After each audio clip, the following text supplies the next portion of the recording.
तो पिछली वीडियो के अंदर हमने देखा था कि फाइनली श्याओ यान ने 7 स्टार पर ब्रेक थ्रू कर लिया था, जिसके तुरंत बाद वो जियानन एकेडमी की तरफ निकल जाता है, जहाँ पर उसकी फाइट हुन क्लैन की डेडली आर्मी से भी होती है। एंड वीडियो के लास्ट में सभी एल्डर्स उस मीटिंग हॉल में इकट्ठा हो गए थे। तो चलिए अब वीडियो स्टार्ट करते हैं। तो वीडियो की स्टार्टिंग में हमें जियानन एकेडमी के मीटिंग हॉल का सीन दिखाया जाता है, जहाँ श्याओ यान ने एल्डर सू कियान और बाकी एल्डर्स को सेंट्रल प्लेन्स के हॉरिफाइंग हालातों के बारे में बताया। उसने बताया कि कैसे हुन क्लैन पूरे कॉन्टिनेंट पर अपना डोमिनेंस जमाने के लिए एंशिएंट गॉड मैंशन की तलाश में अंधा हो चुका है। सू कियान ने चिंता भरी नजरों से पूछा, तो इसका मतलब कि ब्लैक कॉर्नर रीजन पर हुआ ये हमला कोई कोइंसिडेंस नहीं था? श्याओ यान ने अपना सिर हिलाते हुए कहा, हाँ, हुन क्लैन को जो चीज चाहिए उसे पाने के लिए वे पूरे रीजन को शमशान में बदलने से पीछे नहीं हटेंगे। जियानन एकेडमी के नीचे मैग्मा वर्ल्ड ही उनका असली टारगेट है, क्योंकि गॉड मैंशन वहीं कहीं छिपा है। ओल्ड कियान और ओल्ड बाई ने एक दूसरे की ओर देखा। वे दशकों से इस एकेडमी की रक्षा कर रहे थे, लेकिन उन्हें ये राज कभी नहीं पता चला। श्याओयान ने झुककर सू कियान का धन्यवाद किया। एल्डर सू, मैं कभी नहीं भूल सकता कि जब मैं एक नॉर्मल स्टूडेंट था तब आपने मेरी कितनी हेल्प की थी। मंग तियानची हंसते हुए बोले, पहले ये सिर्फ डाउजुन था और आज ये मुझसे भी आगे निकलकर एक टॉप एक्सपर्ट बन चुका है। श्याओयान ने मुस्कुराते हुए आगे कहा, मास्टर मंग, आप एकेडमी के चारों ओर नजर रखें। जैसे ही हुन क्लैन की कोई हलचल एकेडमी में हो, तुरंत अलायंस को इन्फॉर्म कर देना। वो तुरंत अपने टॉप एक्सपर्ट्स लेकर आ जाएंगे। श्याओ यान ने कहा कि मैं मैग्मा वर्ल्ड में जाकर देखूंगा कि वहाँ क्या रहस्य छिपा है। शूनर साथ चलना चाहती थी, लेकिन श्याओ यान ने मना कर दिया। उसे एकेडमी संभालने को कहा और भरोसा दिलाया कि उसकी पावर अब इतनी है कि उसे कोई रोक नहीं सकता। इसके कुछ टाइम बाद श्याओ यान इनर एकेडमी के ब्लेजिंग स्काई ची रिफाइनिंग टावर के सबसे निचले लेवल पर पहुंचा। यही वो जगह थी जहां उसने ट्रेनिंग की थी और फॉलन हार्ट फ्लेम को कंट्रोल में किया था। उसने अपना हाथ हवा में लहराया और टावर की गहराइयों से इनविजिबल वेव्स निकलकर उसके हाथ में एक एनर्जी बीम की तरह इकट्ठी हो गयी। श्याओ यान ने कहा, फॉलिंग हार्ट फ्लेम सालों बाद भी उतनी ही पावरफुल है। सू कियान ने बताया कि उन्होंने हार्ड वर्क से इसे डेवलप किया है और अब ये एकेडमी के स्टूडेंट्स की मदद करती है। श्याओ यान ने फ्लेम को वापस रखकर लावा वर्ल्ड की ओर कदम बढ़ाया और कहा, मेरे लौटने का इंतजार करना, और फिर सीधे उसमें कूद गया। सालों बाद भी लावा वर्ल्ड वैसा ही था, चारों तरफ रेड मैग्मा और अनबेरेबल गर्मी। श्याओ यान ने लावा के ऊपर तैरते हुए प्यूरिफाइंग डिमोनिक लोटस फ्लेम को बाहर निकाला और उसे एक शील्ड बैरियर बना लिया। जैसे ही श्याओयान लावा में उतरा, आसपास का लावा तुरंत वेपर बन गया और उसकी स्पीड बिजली जैसी तेज हो गई। वो उन गहराइयों तक पहुंच गया जहां जाना बेहद रिस्की था। श्याओयान की सोल परसेप्शन ने महसूस किया कि अंधेरे लावा में हजारों नजरें उसे घूर रही हैं। अचानक मैग्मा क्रिएचर्स ने उसे चारों ओर से घेर लिया, जो कि वहीं लिजर्ड्स थी। उसने सोल पावर की एक तेज वेव छोड़ी जिससे लावा फटने लगा, लेकिन तभी 2 व्हाइट लिजर्ड सामने आए जिनकी स्ट्रेंथ देखकर वो भी चौंक गया। 2 बनशिंग लेवल के। अचानक उनमें से एक लिजर्ड ने इंसानी भाषा में बोला, बच्चे, ये गॉड टॉम्ब है, यहाँ से तुरंत लौट जाओ। यदि तुमने इसके गार्डियन को जगाया तो तुम्हारी मृत्यु निश्चित है। श्याओयान के कान उन 2 शब्दों पर टिक गए। श्याओयान ने गॉड्स टॉम्ब और गार्डियन शब्द सुने तो समझ गया कि आगे कोई बेहद टेरिफाइंग एग्जिस्टेंस है। श्याओयान ने हार मानने के जगह पर अपनी एनर्जी को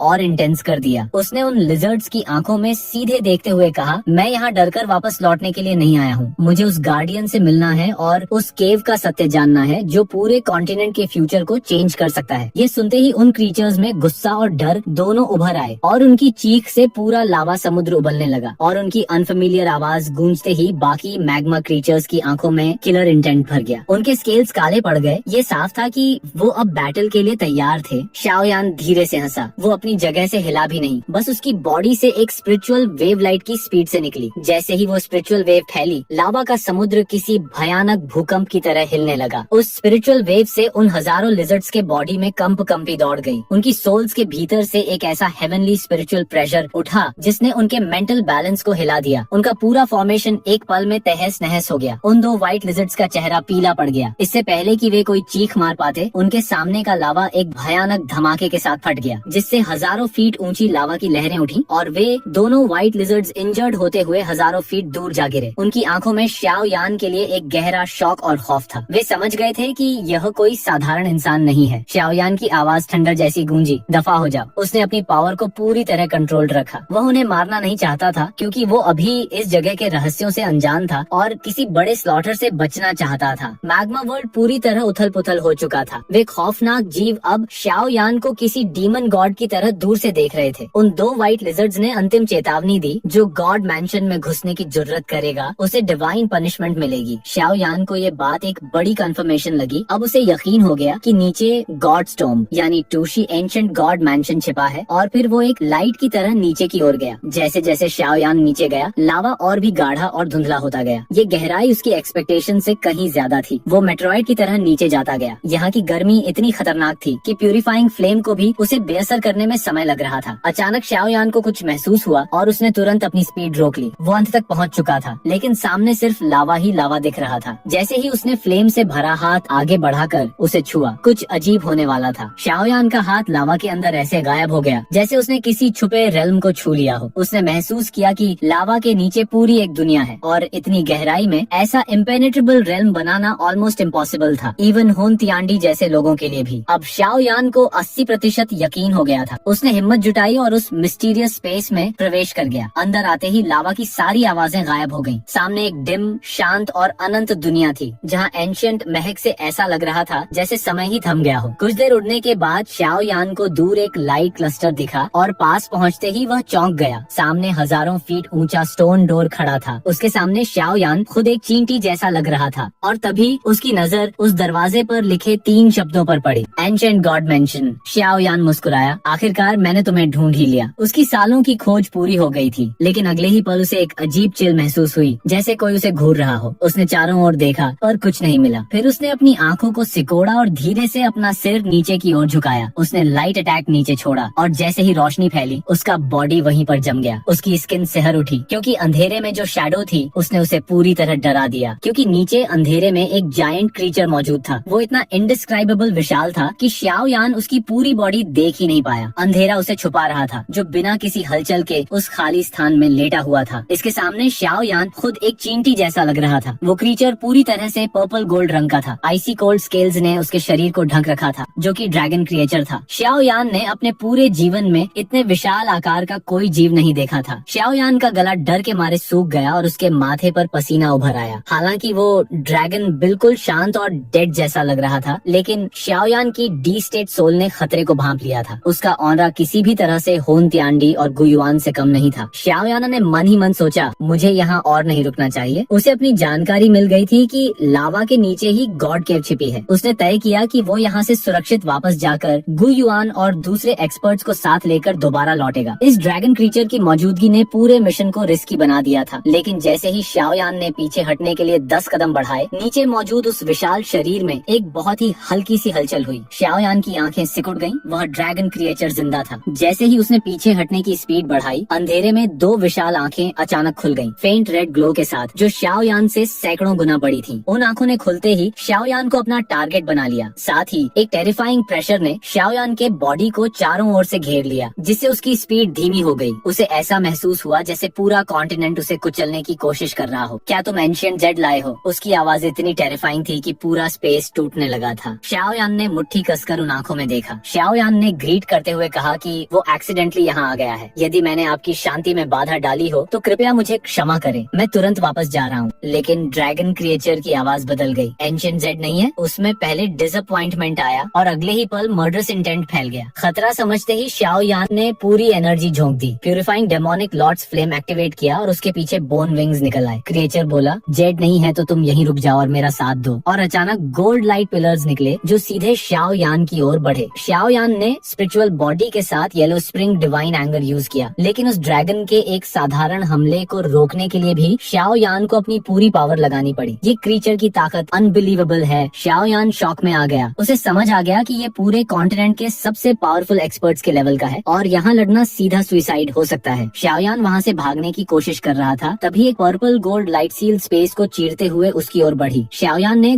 2 एक्सटर्मिनेशन फायर लोटस उसकी ओर फेंके, लेकिन वे उस लाइट सील को हिला भी नहीं पाए। एक इंटेंस लाइट शाओयान के सीने पर आ लगी। शाओयान ब्लड वोमिटिंग करते हुए पीछे जा गिरा। उसका ब्लड उस लाइट सील पर बिखर गया और सिजलिंग साउंड पैदा करने लगा। यहीं रुककर मेरा साथ दो। वो ड्रैगन शाओयान को जाने नहीं देना चाहता था। शाओयान बुरी तरह इंजर्ड हो चुका था, लेकिन उसने हार नहीं मानी। वो बाहर निकलने के डोर के बहुत करीब था। जैसे ही क्रीचर ने अपना फाइनल अटैक करने के लिए लाइट सील को शाओयान के सिर पर पटका, एक अजीब घटना घटी। लाइट सील पर लगा शाओयान का ब्लड भाप बनकर उड़ने लगा, लेकिन उसमें से गोल्डन ब्लड की एक बूंद बची रह गई। ये वही ब्लड था जो जियान ने शाओयान को दिया था। जैसे ही वो गोल्डन ब्लड उस लाइट सील पर फैला, उस जायंट क्रीचर का पूरा शरीर कांप उठा। इसी फेमिलियर फेलियर फीलिंग ने उसकी नींद और सदियों की शांति को भंग कर दिया था। वो ड्रैगन श्याओ यान के सिर से महज कुछ फीट की दूरी पर अचानक रुक गया। श्याओ यान, जो अपनी जान की आखिरी बाजी लगाने को तैयार था, इस दृश्य को देखकर शॉक रह गया। उसने इस अवसर का फायदा उठाया और बिजली की गति से उस जगह से बाहर निकल गया। वो ड्रैगन अब श्याओ यान के पीछे नहीं भागा। उसकी विशाल आंखों में एक अजीब सी निराशा और तड़प थी। वो उस गोल्डन बूंद को देखता रहा जो उसकी आंखों में गिरी थी। इसमें मेरी बच्चे की महक है। अचानक उस शांत स्थान में एक यूनिवर्स को हिला देने वाली दहाड़ गूंजी। वो गेंड ड्रैगन, जो हजारों सालों से चुप था, पागलों की तरह उस स्टोन डोर से टकराने लगा। लेकिन तोशी एंशिएंट गॉड द्वारा बनाया गया वो रेल्म उसके लिए किसी जेल की तरह था। एंशिएंट गॉड, तुम कमीने!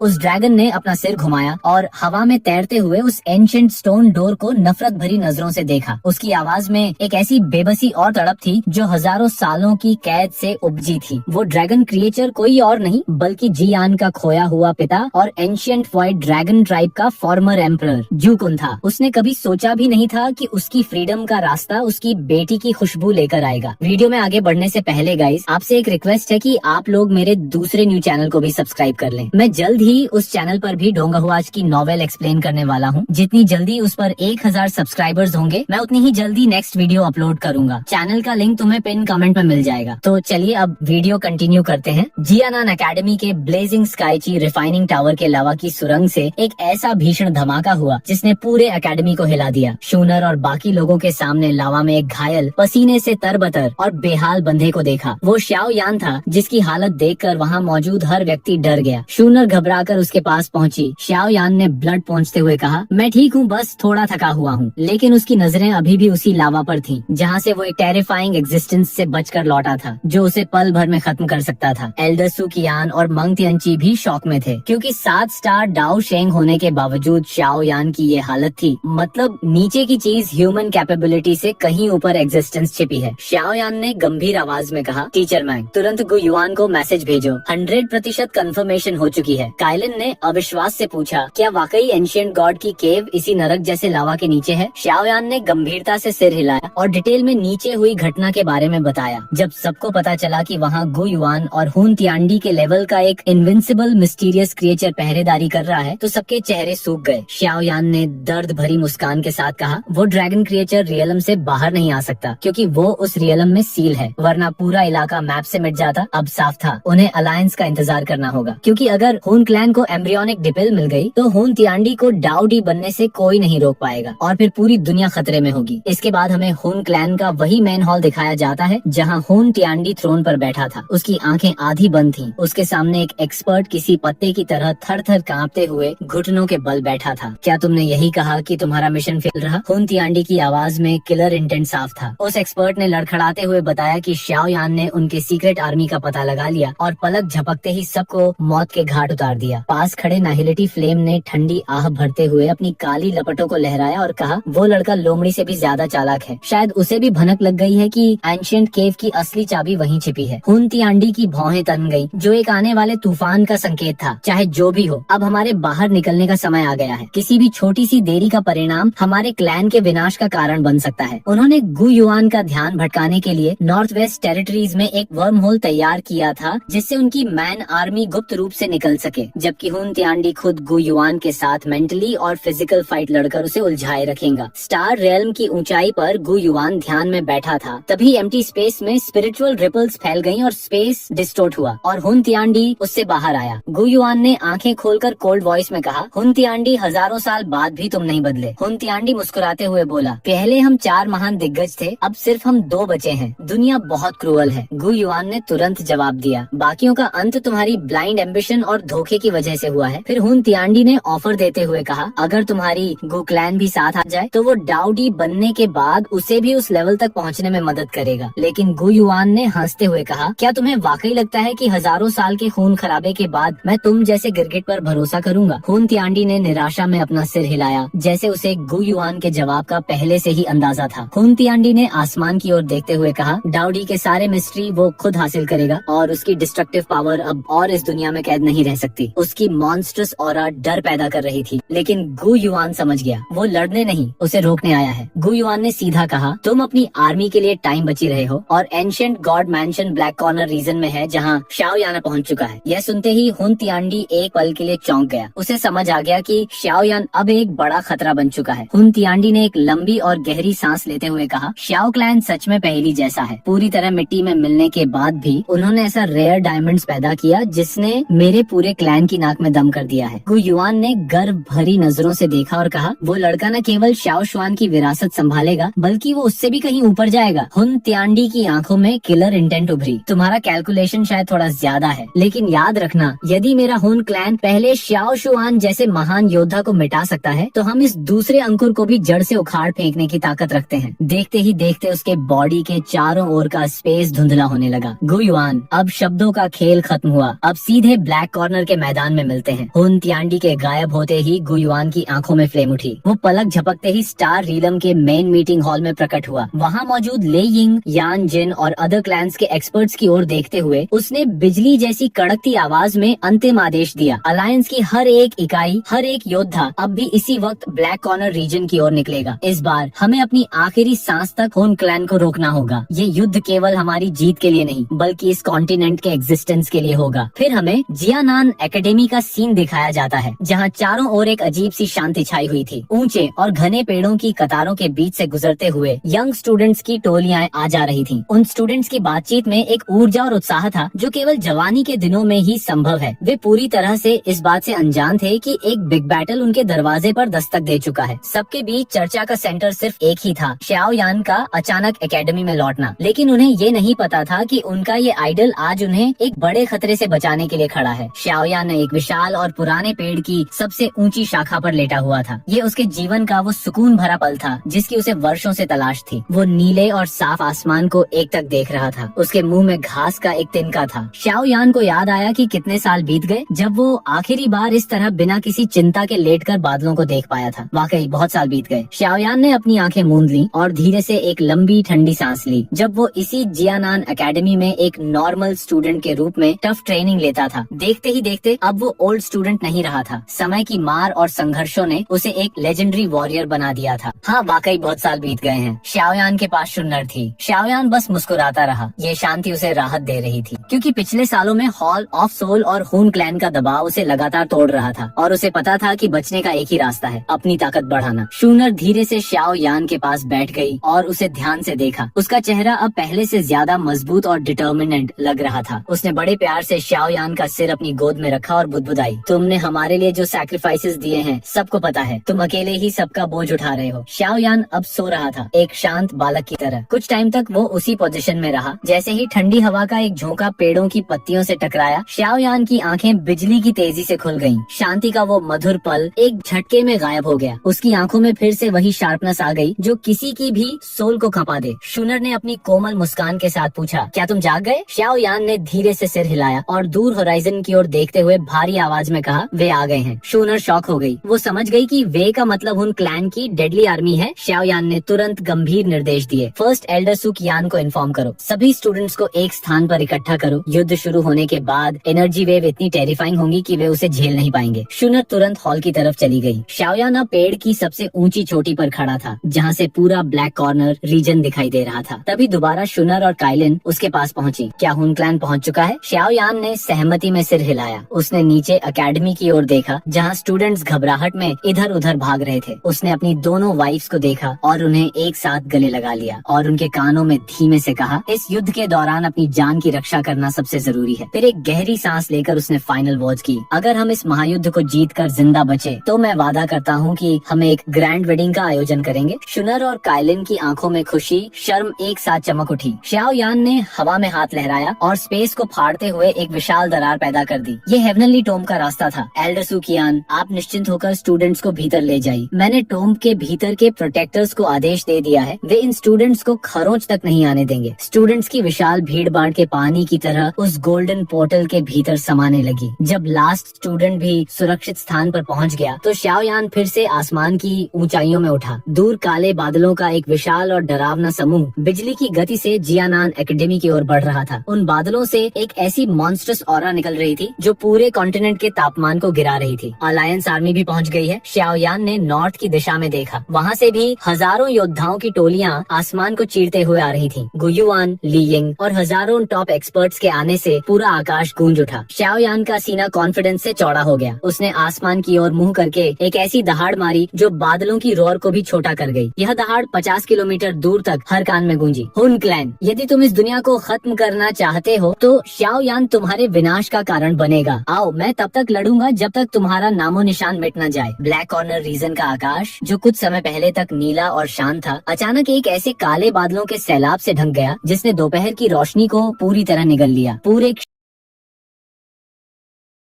और मजबूर कर दिया। हालांकि श्याओयान और उसके साथियों ने पहले ही कड़े शब्दों में चेतावनी दे दी थी, लेकिन ब्लैक कॉर्नर क्षेत्र के कई सेक्ट और ब्रूटल वॉरियर्स ने अपनी जगह छोड़ने से साफ इनकार कर दिया था। ये वे लोग थे जिन्होंने बरसों तक खून खराबा करके इस अराजक धरती पर अपनी जड़ें जमाई थीं। श्याओयान ने उन्हें उनके फेट पर छोड़ दिया। उसे पता था कि जब डेथ केओस शुरू होगा तो पछताने का भी वक्त नहीं मिलेगा। इस बीच श्याओ गेट को सुरक्षित रूप से हेवनली टॉम्ब में शिफ्ट कर दिया गया था। काले और डरावने बादलों के बीच से हजारों ब्लैक फिगर्स बाहर निकले। इस बार हुन क्लैन अपनी पूरी ताकत के साथ मैदान में उतरा था। उनके लीडरशिप में खुद हुन तियांडी खड़ा था, जिसकी कोल्ड और रूथलेस आंखें केवल अपने एकमात्र टारगेट पर टिकी थीं। उसके ठीक बगल में निहिलिटी फ्लेम अपनी ब्लैक फ्लेम के साथ खड़ा था, जो किसी भी पदार्थ या एनर्जी को डिस्ट्रॉय करने की पावर रखती थी। श्याओयान का चेहरा और सख्त हो गया। उसने देखा कि हुन तियांडी के पीछे वही 4 डीमन सेंट्स भी खड़े हैं जिन्होंने कभी डेथ वर्ल्ड बनाया था। उसने मुट्ठी कसते हुए सोचा, इनकी पावर पूरी तरह लौट आई है। 8 स्टार डाउ शेंग वाले ये 4 एल्डर्स अकेले ही किसी भी बैटल का रुख बदल सकते हैं। तभी जियानान एकेडमी के ठीक ऊपर का स्पेस बुरी तरह टूट गया और अलायंस आर्मी भी बाहर आई। गुयुआन ने श्याओयान के पास पहुंचकर कहा, तुम्हारी आईक्यू और साहस ने हमें सही दिशा दिखाई है और एंशिएंट मैंशन सच में लावा के नीचे है। श्याओयान ने देखा कि अलायंस आर्मी पहले से कहीं ज्यादा पावरफुल और ऑर्गेनाइज्ड है। गुयुआन ने बताया, गु, लेई और यान क्लैंस ने अपनी पूरी पावर इस बैटल में झोंक दी है, पीछे कुछ भी नहीं छोड़ा। श्याओयान ने सबको नीचे कैद ड्रैगन एम्परर जू कुन के बारे में बताया, जिसकी पावर गुयुआन और हुन तियांडी के बराबर है। यह सुनकर सब टेंशन में आ गए। हुन तियांडी ने आखिरी बार गुयुआन को सरेंडर का ऑफर दिया, लेकिन उसने हंसकर मना कर दिया। इसके बाद हुन तियांडी के हाथ में एक चमकता हुआ लाइट क्लस्टर उभरा तो उसे एंशिएंट गॉड जेड, जिसके लिए ये पूरी लड़ाई हो रही थी। जैसे ही एंशिएंट गॉड जेड एक्टिवेट हुआ, आसमान में एक इल्यूजनरी फिगर अपीयर हुई और पूरे क्षेत्र का प्रेशर कई गुना बढ़ गया। हुन तियांडी ने हाथ नीचे किया और एक जायंट एनर्जी हैंड जियानान एकेडमी पर गिरा। एक ही पल में एकेडमी मलबे में बदल गई, जमीन फट गई और मैग्मा सुनामी की तरह बाहर फूट पड़ा और जियानान एकेडमी उस लाल समंदर में डूब गई। उन्हें रोको, गुयुआन की दहाड़ गूंजी और तुरंत अलायंस ने अटैक्स करना शुरू कर दिया। हजारों डाउ की अटैक्स हुन क्लैन की ओर बढ़े, लेकिन हुन क्लैन ने भी dark chain defensive formation activate कर दी। काली जंजीरों ने एक विशाल शील्ड बना लिया। आसमान एक्सप्लोजन से भर गया। पूरा दृश्य ऐसा था जैसे हेल के दरवाजे खुल गए हों। हुन तियांडी ने आंखें बंद की और एंशिएंट गॉड जेड के जरिए लावा की गहराइयों में दबी हवेली को सेंस कर रहा था। गुयुआन उसे रोकने के लिए बिजली की फुर्ती से आगे बढ़ा, लेकिन उसका रास्ता निहिलिटी फ्लेम और 2 ओल्ड एक्सपर्ट्स ने रोक लिया। गुयुआन ने तंज कसते हुए कहा, क्या तुम्हें वाकई लगता है कि तुम तीनों मुझे रोक पाओगे? एक ही स्ट्राइक से उसने दुश्मन को दूर फेंक दिया, लेकिन निहिलिटी डिवॉरिंग फ्लेम ने अपनी डिवॉरिंग पावर से उसे रोक रखा था। उधर जैसे ही श्याओयान बैटलफील्ड में पहुंचा, उसके सामने भी 2 पुराने दुश्मन खड़े हो गए। उन्होंने गुस्से में चिल्लाकर कहा, तुम कमीने, हमारा डेडली साइलेंस गेट वापस करो। पूरा आकाश और धरती विनाश की आग में जल रहे थे। एक तरफ जियानान एकेडमी मिट चुकी थी और दूसरी तरफ एंशिएंट मैंशन जागने लगी थी। हुन तियांडी की कंसंट्रेशन अपने पीक पर थी और लावा के भीतर से एक भारी डिवाइन एनर्जी बाहर आने लगी। श्याओयान ने purifying demonic lotus flame activate किया। उसे पता था असली स्लॉटर अब शुरू होगा। जब एंशिएंट गेट खुलेगा तभी पूरी दुनिया की डेस्टिनी तय होगी।